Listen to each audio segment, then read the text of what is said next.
So yun guys, usapang battery muna tayo ng ating mga scooter, no? Kumuha na kasi ako nitong battery na to, itong CR2032, no? Para may backup ako in case maglobat yung battery dito sa aking remote, no? Ang ADV 160, no? So kung ang motor mo ay Honda ADV 150, 160, PCX 150, 160, Yamaha, NMAX, Aerox, XMAX, Sniper 155. Yung remote key nun, gumagamit nitong battery na to, yung CR2032. So, tatry natin dito kung gagana siya, no? Ayan, so kung meron kayong piso, ganito lang daw bubuksan to. Lalagyan nyo lang ng ganyan, tapos ito-twist pa ganon. Ay, sana hindi masira. Ayun, bumuka. Ayan na, bumuka na. Okay, kuha lang kayo ng pangsikwat.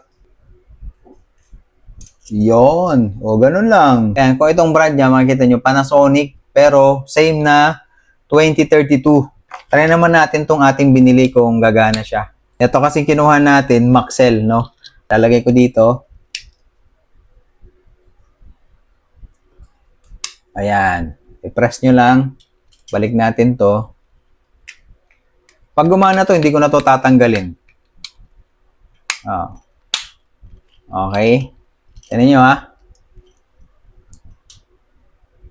Oh, gumagana. Diba? Yun lang. Order na kayo nito guys para hindi kayo kakaba-kaba habang naglo-long ride kayo. Lalagay ko yung link dyan sa baba.